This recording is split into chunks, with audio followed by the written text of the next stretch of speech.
Wonderful. So, as Melanie mentioned, my name is Jordan and I'm here from the University of Toronto. And today I will be talking to you about traditional knowledge and knowledge bases. But before we begin, I would like to acknowledge the land on which both the OLA Super Conference and the University of Toronto operates. For thousands of years, it's been the traditional land of the Huron-Wendat, the Seneca, and most recently, the Mississaugas of the New Credit First Nation, and is still the meeting place of many Indigenous people from across Turtle Island. I'm grateful to have the opportunity to both work and live on this land, and I like to consider this presentation today a bit of an extension of this land acknowledgement as well, because so much of traditional knowledge is centered in place. So today I'll talk about traditional knowledge, what it is, what the problems surrounding it are, and then the role of knowledge bases in solving some of these problems.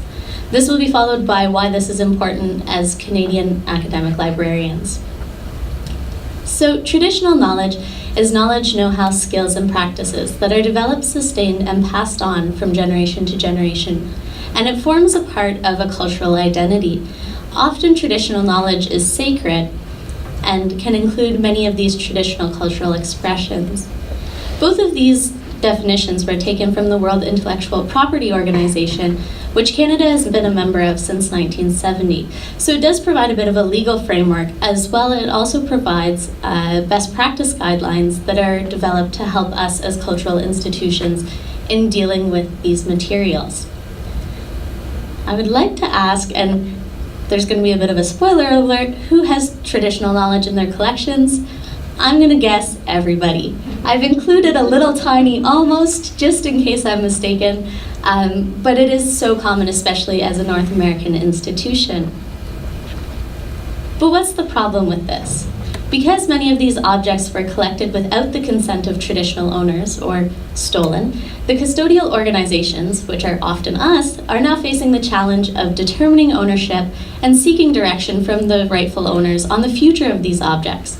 And often this results in requests to repatriate the objects, to store them, or to exhibit them appropriately.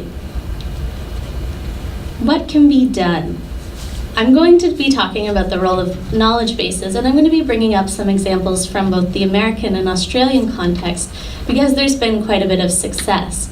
But what I'm talking about is definitely a hand-drawn map and not a GPS. There are other ways to traverse this territory, and it's all about consultation with the rightful owners. So just to reiterate, we're focusing on repatriation, storage, and appropriate exhibition. And the nice thing is, knowledge bases can do it all. Again, this comes after you've consulted the rightful owners to determine what you're doing and what is best for them. The first example I'm drawing on comes from the Smithsonian National Museum of the American Indian. And what they've done is a Spiral of Knowledge project, which begins with consultation with Indigenous groups and then often digital preservation of objects of traditional knowledge. After this, the digital objects, are transferred plus metadata to a local knowledge base, which are ran by Indigenous people. There's also a section where community elders can attach access rights and sensitive care constraints, because much of this traditional knowledge has a very long history of how it should be imparted and who it is important to. As well, these annotations and metadata corrections are returned by community elders so the Smithsonian can develop proper naming authorities. I'm sure we're all more or less aware of the way that the Library of Congress subject headings are sometimes quite contentious, and so this is one way to begin to remedy that with consultation of Indigenous people. That last project was brought to my attention by a scholar named Jane Hunter, who's associated with the University of Queensland in Australia. And they've developed an Indigenous knowledge management software, which is free and open access here. And so I'll next be looking at that and as an example of knowledge bases that are ran locally by Indigenous people. So the important thing about this is that there's different screens and different permissions for different people. This would be a screen that the elders would be able to see, where they could add audio corrections, they could add metadata information. And this is important because traditionally elders are the carriers of knowledge, and part of their role is to determine when or how teaching should be passed on for this person seeking information.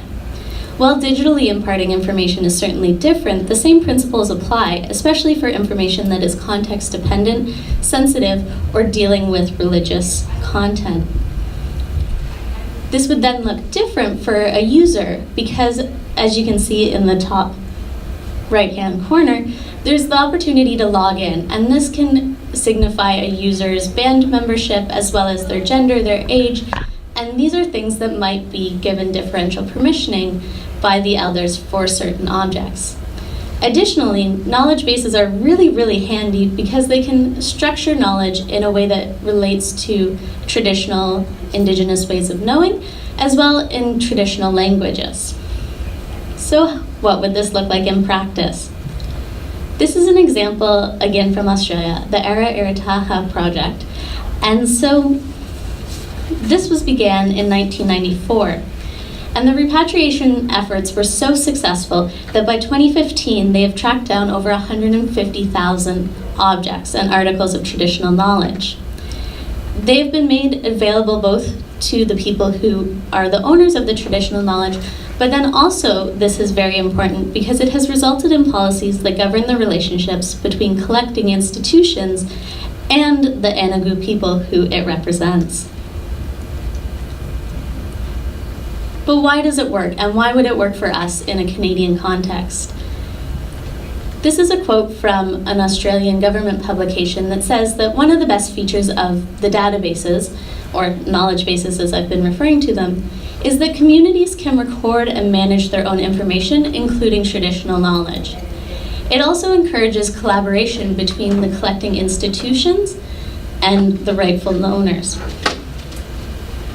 As Canadians, we also have the Truth and Reconciliation Commission, and the CFLA recently released their recommendations as well. And as part of that, they believe that the implementation of Indigenous knowledge protection protocols and agreements with local and other Indigenous groups who have holdings in libraries, archives, and other cultural memory institutions is incredibly important. They also advocate for changes to include traditional knowledge as outlined and recommended by the World Intellectual Property Organization, which I mentioned at the beginning of this presentation. That being said, there's also the UN Declaration on the Rights of Indigenous People. And the UN DRIPS, as it's shortened to, mentions that Indigenous people have the right to maintain, control, protect, and develop their cultural heritage, traditional knowledge, and traditional cultural expressions. Both of these are important because although they aren't legally binding, we as members of OCULA and OLA are members of both of these. So with the CFLA, the OLA is a member, and so we are responsible for that. And for UN DRIPS, in 2010, Canada supported it, and in 2016, it became a full supporter without qualification. So as a Canadian institution, we also have the responsibility to uphold this. So in conclusion, I would like to thank you for your time today, to thank the other speakers for all that I'm learning, and to thank the organizers as well. If you have any questions, you can either send me an email or approach me after the session. Thank you.